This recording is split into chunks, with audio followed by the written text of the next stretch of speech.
The second thing or strategy that you can use to start a business with no money is relationship. You see, success in the world today is not about who you know, it's about who knows you. And you have to be conscious to build relationships that will be able to propel you to become successful. So relationship is key. I told you this in other videos, and you have to understand this. Sometimes people say, yeah, some of these billionaires and millionaires didn't attend any school. They dropped out of school. Or some of these people say, oh, they started with some amount of money or they had no money. Yes, that may be true, but that is not the whole story. Some of these billionaires and millionaires you know about, although they drop out of school, they had a relationship. They had a network. Their parents, their uncles, their nephews, and people they know helped them to build the business that you see today.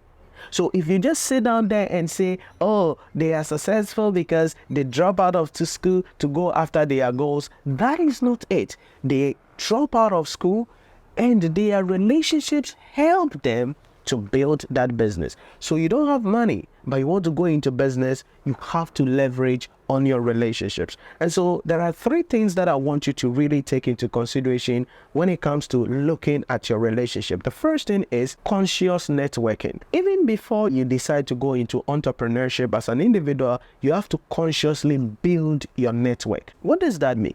It means that you need to have people around you who are ahead of you, who are going where you want to be, and people who are having solutions to the problems that you are going to be encountering. So you have to consciously build this relationship. Now, how do you build this? You build this by not looking at what you can get from the relationship, but looking at what you can offer in the relationship. We live in a world where when people meet successful people, well-to-do people, all they are looking for is, give me this, give me that. Oh, help me with this, help me with that. Oh, sir, I'm unemployed though. This is my CV. Can you help me get a job? Oh, sir, I'm running this business. So can you, post this on your social media for me? Oh, sir, I'm doing. That is not how you build a relationship, because that is a nuisance. The people who are successful, who are wealthy, who are well-to-do, they receive a lot of these things. So when you also come and it's about what I have to get, what I have to make, what I have to get, what I have to make, you will not get their attention. So the way you build that conscious network of well-to-do people, successful people, people who are in authority, is to find out, what can I do to help them? That is conscious networking. It is not about what you get out of the relationship, it's about what you do for that person.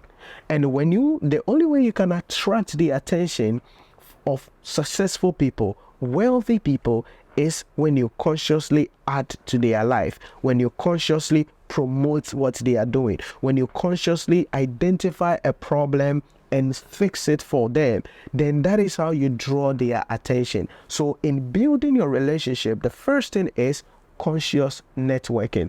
It is not about what you get, it's about what you give. Number two is building your personal brand. Listen to me. You can only build a successful business if you have a good personal brand. Who knows you? What do they know you for? So your personal brand is very important. Check the world. Check all successful companies. Check their social media. You will realize that the company itself will have just a fewer followers, but the founders, the owners of the business, will have huge amount of following. Why? Because people want to relate with the person and not the company. People want to relate to their fellow human beings, what they go through every day, and not an inanimate object, the company. So if you want to start a business and grow a business and build any successful business, you have to rely on your personal brand. What does that mean? In this day and age, it means you have to be conscious about your online presence, because your personal brand is now online. So the question I want to ask you is this: what do you post on social media? What do you comment on? What do you share? There are some of you, the kind of comments you leave on Twitter, on YouTube, on Facebook, on Instagram, on TikTok tells me that you are not going anywhere. Because there are times I go on social media and I'm just watching a video, not my video, some other creators, other successful people's video. Then I'm looking at the comments because I'm part of the Comment Readers Association. So I'm just looking at the comments. Then I look at the kind of things people are commenting, the statements people are making. Then I go and look at their profile. Then I'm like, wow, no wonder you are where you are. Your personal brand is very important. There are many of you, you will go for a job interview and you will not get the job. Not because your CV is not good, not because you are not qualified, not because you didn't dress well, not because you are not smelling good, not because you didn't meet the criteria that the entity is looking for, but it is because when they go behind the scene and look at your social media activities, they realize that you are not a good person that they can work with, and so you will lose the job. So be conscious about your personal brands, because companies, people, customers want to associate themselves with people who they share the same value with people who are going where they are going. Now, I know some of you with your entitlement mindset will say, what has what I share on social media got to do with me selling my products to you or you employing me? You see, immediately you start thinking like that and making such statements, you are a failure. Simple. Because the world is not yours. If you become wealthy and successful, you can set your own rules. But until you are wealthy and successful, this is the rule. People will come to you, will buy from you, will employ you, will engage you based on your activities on social media. So rebrand yourself. If you have a poor image online, rebrand yourself. Yes, whatever you have done, you cannot clear it out, because even if you delete it from your page, it is still available in the archive. Nothing is deleted. Even on your phone, if you delete something on your phone, yes, it is not on your phone, but they can get it. If there's something serious right now and prosecutors want to get access to your phone, there is a way, whatever it is that you have deleted on your phone, they can still get it. So yes, the harm, if there is any harm, probably it has already been committed. But going into the future, be careful about what you post. Be careful about what you share.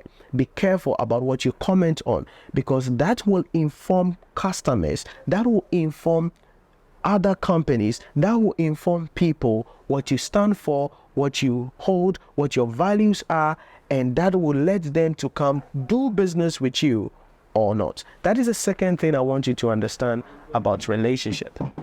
And the third thing that I want you to know about is your family. Listen, where are you coming from?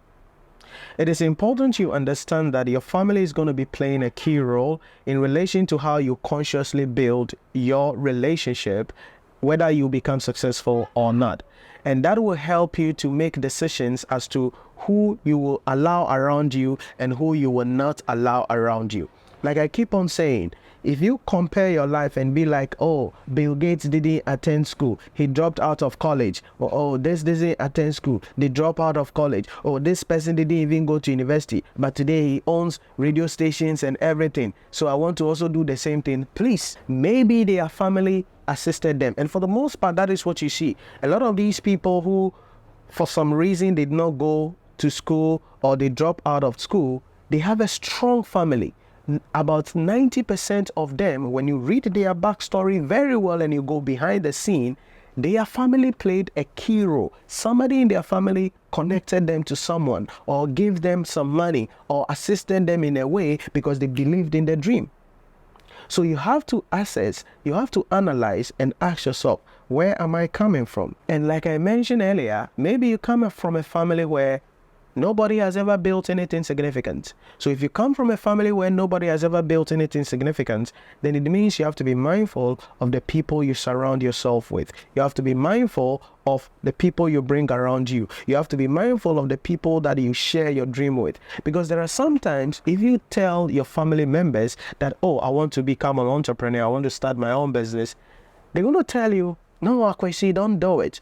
No, Akosia, don't do it. It's not good. I mean, you can't do it. I mean, look at the competitors. And they're going to talk you down. Why? Because nobody has ever taken any action like that. And they may be protecting you, but they're actually causing you to fail. So you have to be mindful of your family. Like I said, the fact that you share blood with somebody, the fact that you attended school with someone does not mean they qualify to be in your network or in your relationship. You have to be careful. But that is the second thing you must understand. You want to build a successful business, you need a relationship. So consciously build your network. Know that you need to have a good personal brand that will attract people to you. And number 3, know your family. And that will help you to know who to share things with, who not to share things with, who you will allow or you should allow to come around you or otherwise.